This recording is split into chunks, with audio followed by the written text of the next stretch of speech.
Hello everybody and welcome back to Brilliant Shadows. This seems dumb, said Ash. I used to often come out here to meditate. Did you? Where did it occur to you to do something like this? Falling off an island and down a mountain. Still, this seems oddly immature for someone who's older than us. Don't judge him. You only expose yourself as immature if you think like that. Dang, get him, Aelfnod. One of the greatest pieces of wisdom I can give you as a man in his later years is that you should find happiness anywhere you can. And never let your happiness be taken away by the opinion of others. It's pretty good. With that, he threw down his shield and leapt atop it, standing as he rode it down the snow-covered slope. I'm going. Wielding an enormous tower shield, Prue threw herself onto the snow and began to slide forward. Oh, goddess, protect me. Oh, it's sledding. Leg on her own shield, down and sitting legs forward. Ash shifted her weight and felt the shield began to slide forward. She turned to Prudence, whose eyes were as wide as her grin as she slowly began to slide faster. That was when she reached the edge, a dip over which the descent became much steeper. Light and shadows, protect me. Snow exploded to her sides as she screamed down the side of the mountain, the shield sliding as easily as a slice of butter on a hot griddle. Looking over to the smiling Prude, Ash felt herself grinning.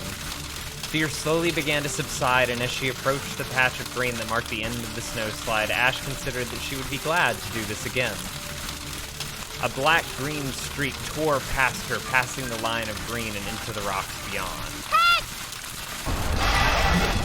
She didn't even have time to react as the shield seemed to get caught, spilling the flying necromancer out and into an image oddly reminiscent of thrown spaghetti. Ash ditched her slowing shield and onto her feet and charging after the man.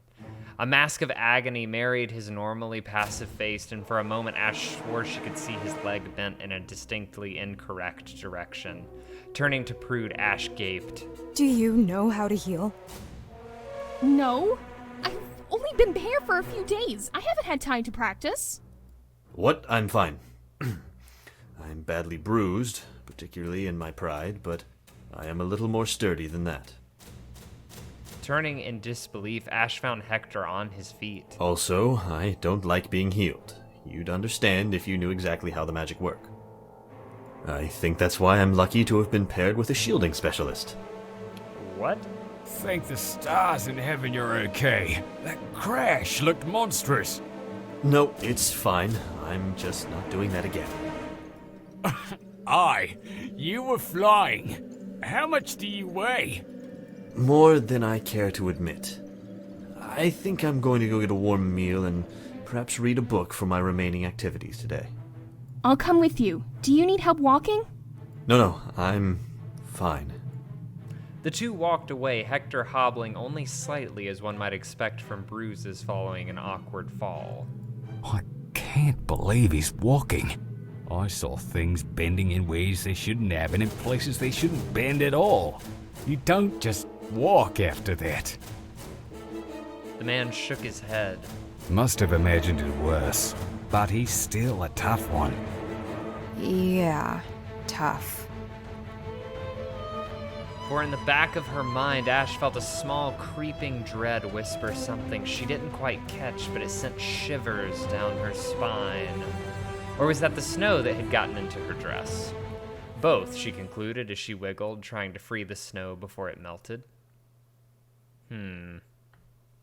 Okay, now begin to breathe outwards, drawing on the shadow, but not putting it into something specific. Just reach out with yourself.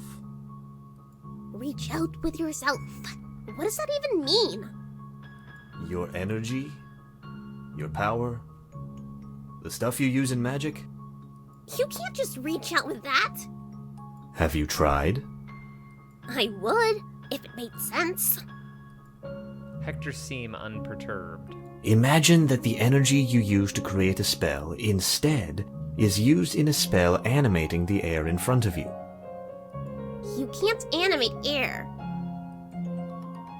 I can't believe he hasn't killed her yet. Yeah, he's pretty good at this. I'm rather impressed at how inept she is. That level takes dedication. It takes effort. I'm surprised that this is the first year she's been held back. It isn't.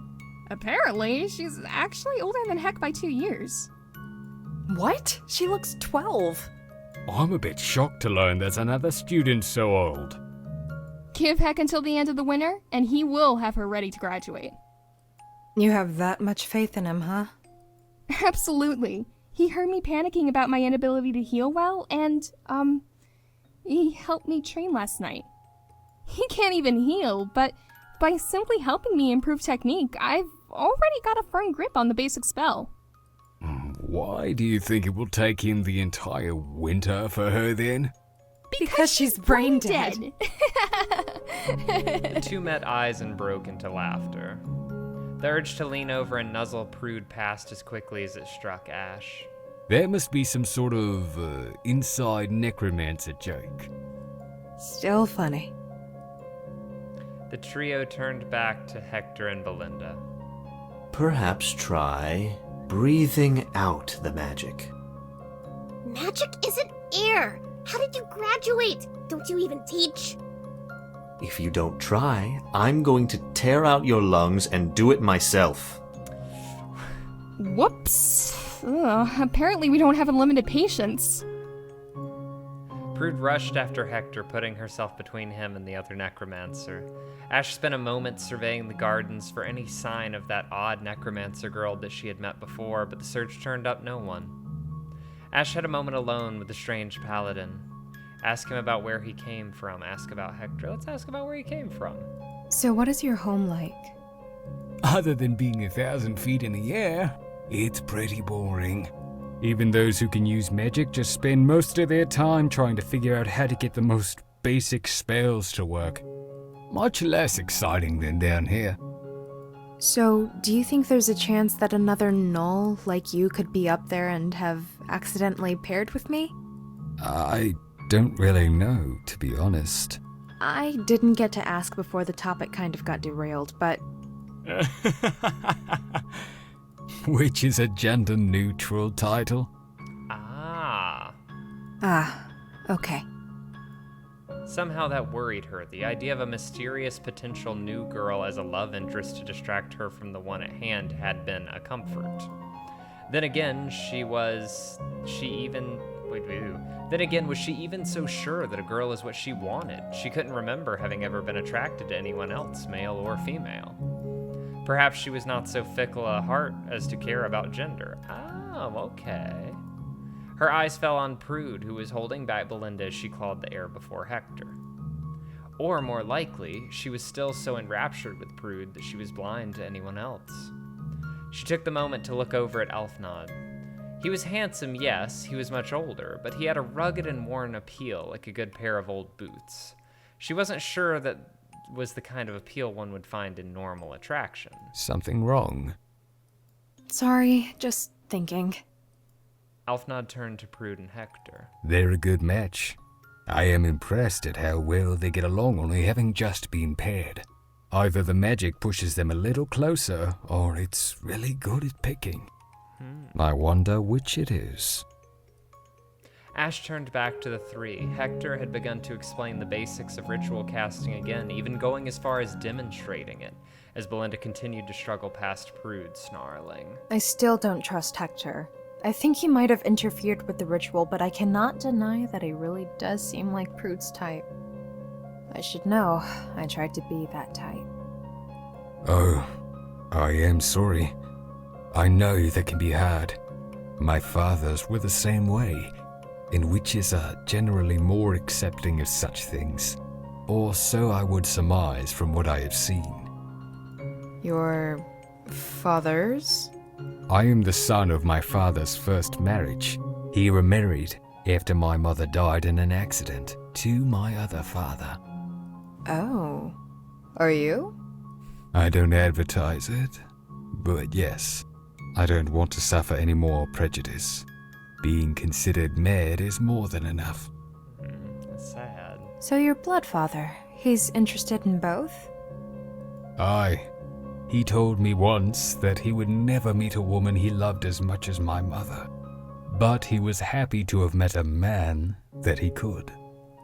I never really considered it, being interested in both. Yeah. It's not so uncommon among my people. It's rare here. I imagine it's less so than you think. Likely it's just frowned upon, as it is in most primitive societies. We're not primitive. Says the little girl to the man from the flying island. Point taken. Point You taken. have no idea how refreshing it is to talk to someone who doesn't think I'm crazy or simply lying. It's nice to talk to someone who has an idea of what I'm going through. Yeah. I understand. If you need to talk about anything, you have my ear. I also have a bit more experience with romance than you, so don't be afraid to ask for advice.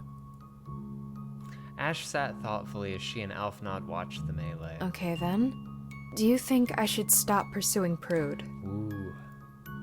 Aelfnod turned back to the howling Belinda who had resorted to flinging curses at Hector. I assume you've already talked to her about it, yeah? Ash nodded. And what did she say? She said she wasn't. She couldn't finish the sentence. Aelfnod only nodded. Then yes. That road only has sadness. If you change her mind, you will find one day that she is lying to herself.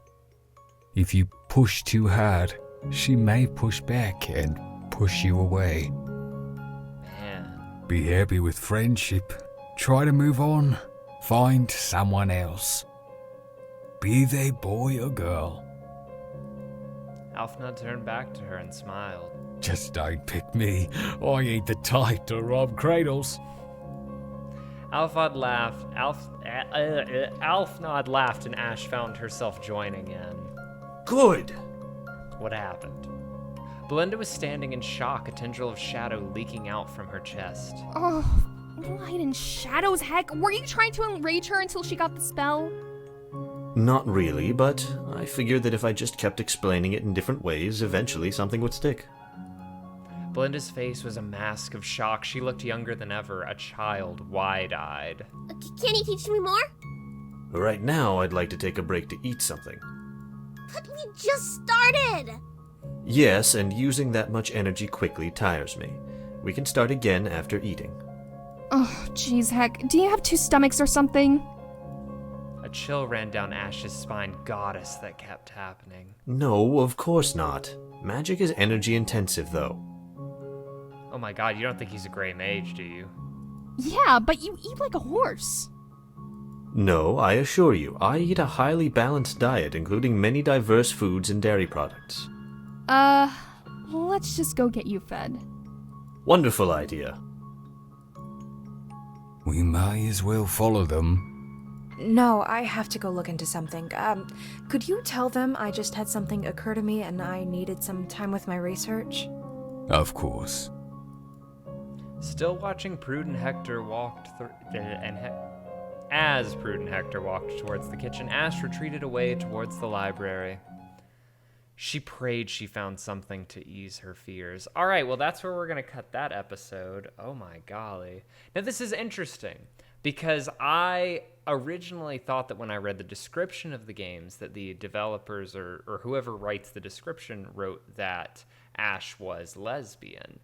So maybe either that was a typo or maybe that's the initial thing that she thinks she was, and then this story will be like the self-discovery of her sexuality. Like maybe that's, I don't know. I'm interested to see how it goes though, and it was very cool to see that conversation between her and Aelfnod. I really liked that. So I'm really enjoying this game. It's beautiful. I do like the writing so far. I also like the I just like that it's necromancy based. Like, honestly, I love any good story with necromancy, so this one is kind of a gem. So if you want to keep watching it, make sure to subscribe so you can see more. Let me know what you think in the comments below, and I will see you tomorrow night. Bye-bye.